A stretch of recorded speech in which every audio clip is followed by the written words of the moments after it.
It kind of seems like the clock ticks faster the last half of August when parents and their students get in gear and get ready for school. Well, healthy fast food is kind of an oxymoron, I mean, isn't it? You know, but tasty fast food is there you more go. like you just got to stay away from it. Two teenage boys are in custody after an overnight standoff in suburban Cicero. Protesters and promoters of the back-to-school boycott continue the fight to get the attention of Chicago public school students. I have to confess, you know, in the interest of full disclosure here, I've owned 3 Chihuahuas. Ed Kern proving that you are smarter than a 5th grader if you read the answers ahead of time, I guess. The Insurance Institute for Highway Safety's new crash test results are out this morning, and it looks like small SUVs are getting safer. The skies have cleared up, at least for this picture. Right now, good morning, everybody. It's Sunday, August 19th, and I'm Vince Gerasole in today for Suzanne Lemignot. It was nice to actually see Michigan Avenue this time looking at it. The fog was covering a little bit earlier, folks. Finally, relief is in sight for drivers as the work to fix those nasty potholes on Lakeshore Drive begins. Good morning, everybody. I'm Vince Gerasole. Jim and Roseanne are off today. The potholes will be history, but traffic will be a bit of a mess during the resurfacing project. CBS 2's Joni Lum is joining us live from the drive at Lawrence with more on what lanes will be closed and when. Joni. Thanks, Joni. A lot of folks saying it's about time. Elsewhere in headlines today, Mayor Daley is taking word of Chicago's projected budget deficit to the people. The mayor chaired the first in a series of public budget hearings at Falconer Elementary School last night.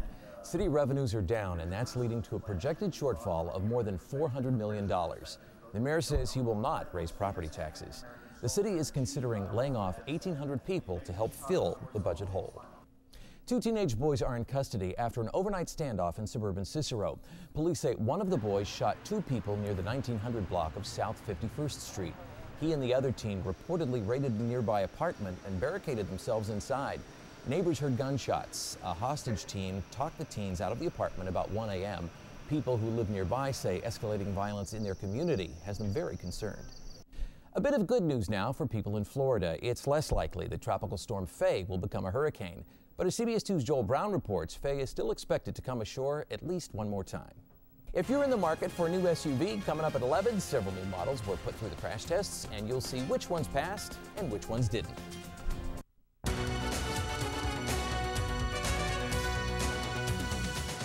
The USA women's gymnastics team is stretching some international boundaries. They may be All-American, but the coaches and some gymnasts bring an international flavor to the squad. CBS 2's Charlie Daggett reports from the Summer Games in Beijing. Michael Phelps struck gold 8 times in Beijing, and now he's striking it rich. Phelps will be the latest athlete on a cereal box, but it's not going to be Wheaties. It's going to be Kellogg's, and there's no doubt Kellogg's paid big for this one, folks. Kellogg says Phelps will appear on both Corn Flakes and Frosted Flakes boxes in mid-September. Phelps also has endorsement deals with Visa, Power Bar, Speedo, and Omega watches. He could swim away with $50 million this year alone. If you can still afford to drive one, and I bet Michael Phelps could, coming up, we'll tell you which SUVs are the safest. Plus, trying to stay healthy may be putting many Americans under a different kind of stress. The Insurance Institute for Highway Safety's new crash test results are out this morning, and it looks like small SUVs are getting safer. CBS 2's Thalia Ashuris tells us what's making the difference. The head of Amtrak is set to appear in Chicago this morning to make the case for service upgrades. Ridership on Amtrak's passenger trains has soared to record levels across the country as gas prices have skyrocketed. Some of the new money would go toward upgrading service on Amtrak's Chicago-St. Louis route. United Airlines will become the first U.S. airline to charge for meals on overseas flights to combat high fuel prices. Starting October 1st, if you want anything to eat in coach, you'll have to buy it. So far, no other major airline plans to follow United's lead.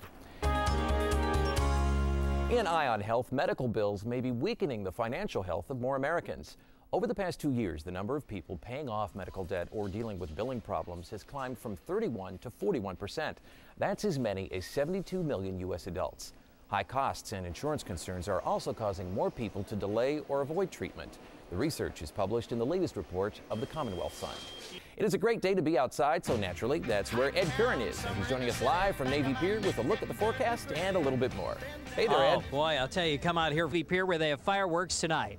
Vince? Ed Kern proving that you are smarter than a 5th grader if you read the answers ahead of time, I guess. I read nothing. Okay, thanks a lot. Okay, Bill Zwecker had a nice celebrity encounter last night. Unfortunately for us, it's the kind we can talk about on television. Absolutely. Yeah. Now it'll be even easier with some theaters screening versions with lyrics captioned beginning August 29th. I can already hear the drums Fernando. Let's hear Ed right now over at Navy Pier with a look at the forecast one last time. Hey, what do I have to say? It's beautiful outside. And that's our news at 11 today. At 5, we'll have more news coming your way. Hope you can join us then. Bye-bye.